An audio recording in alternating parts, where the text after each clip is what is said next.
Hello, this is Harry Paden.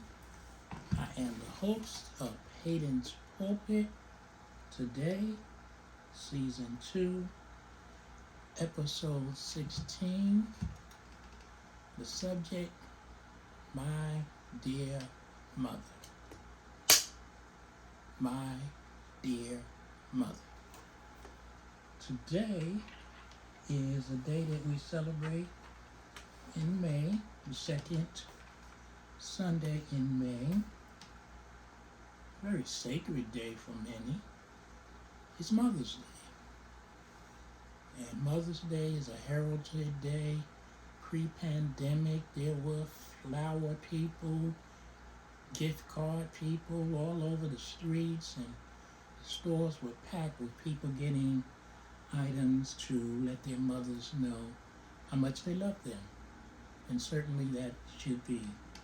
I am a 365, 366 kind of guy. So I believe every day is Mother's Day. So this day, it's okay. I do what others do, and I celebrate the mothers in my life. But every day is Mother's Day because mothers are worthy of praise every day. My mother, God rest her soul, everything kind, gentle, spirited, and useful came from my mother. But let me get on to today's information I want to bring. I always go by, not Jay Leno, but David Letterman. He always had the top 10, and he would list it, but he would go backwards. So the 5 top mothers, and we're going to go from the back to the front. Number 5, orangutan mothers. The bond between orangutan mothers and their young is one of the strongest in nature. During the first 2 years of life, the young rely entirely on their mothers for both food and transportation. The mothers stay with their young for 6 to 7 years, teaching them where to find food, what and how to eat, and a technique for building a sleeping place. Female orangutans are known to visit their mothers until they reach the age of 15 or 16. Number 4, polar bears. Attentive polar bear mothers usually give birth to twin cubs that stick by her for about 2 years to learn the necessary survival skills in the cold climate. The mother's den is dug deep in snowdrifts, creating a space to protect the cubs from the elements.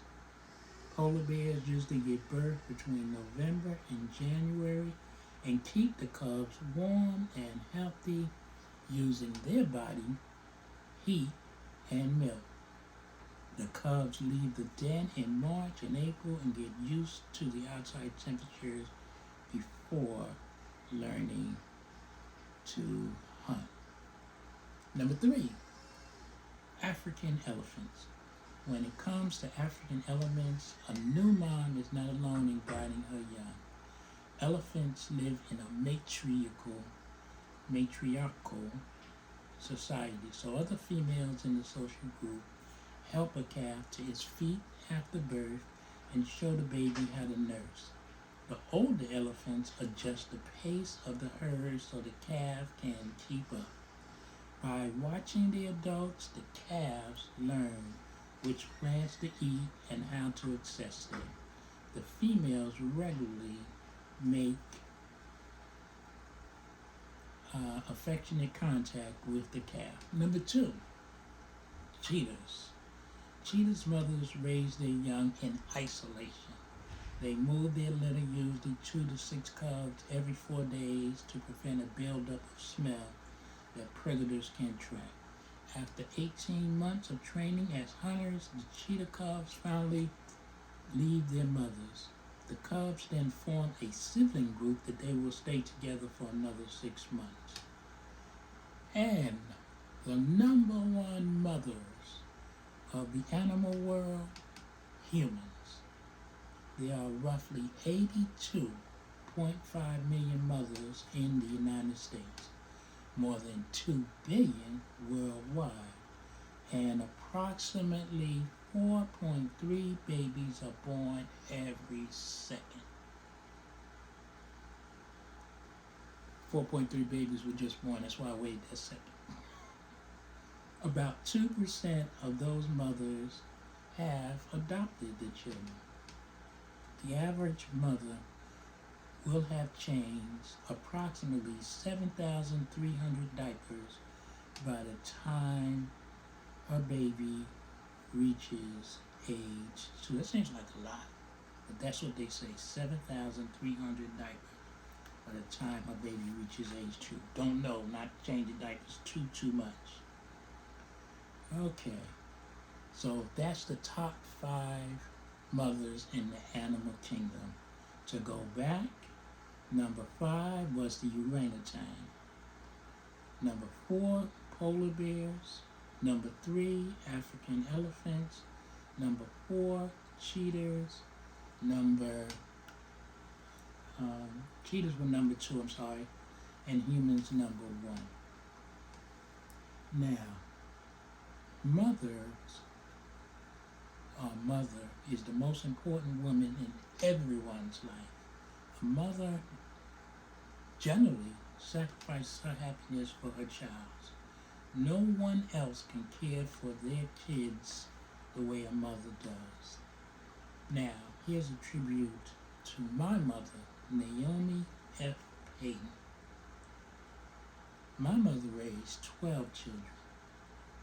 None, 0, zilch, are part of any penal system.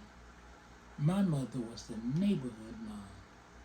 People always was at our house. Now again, 12 of us. I would come home from school and there'd be kids. Like, where all these kids come from? She wasn't running a daycare center. She generally got any money for doing it, but she would feed them. She would take care of them, especially the young mothers. My mother was a neighborhood mom. Everybody respected Mrs. Paden. She was no nonsense. She was a stay-at-home mother. She taught me, because I was a mama's boy, stone cold mama's boy. She taught me how to cook, sew, do laundry, clean, and most of all, how to parent children. That would come in so handy because 2 times in my life, I would be a single dad. I would be a single dad to a 9-year-old and a 4-year-old. That was my first single parenting experience. And then later on in life, I was a single parent to 2 teenage girls. And because I knew how to cook, clean, sew, all that good old stuff, and be a parent, I didn't have to ask many people for anything, thanks to my family, especially my sisters, because they were a great help. Things like doing their hair, teaching them female type things, and there were many others, but I had a lot of help as a single dad. Mothers, we love you. Take care of those families. Stay away from them deadbeat dads. There's artificial things you can use. Yes, I said it. There's artificial things you can use that you can, you know what I'm saying. Stay away from those deadbeat dads. I only speak the truth. I'm going to end on a poem whose author is unknown. This poem was read every Mother's Day by the founding pastor of Unity Freedom Baptist Church to his beautiful wife, his beautiful mother rather, every Mother's Day. To the one who bears the sweetest name and adds a luster to the same, who shares my joy, who cheers when sad, the greatest friend I've ever had. Long life to her in eternity, for my mother, for there's no other to take the place of my dear mother.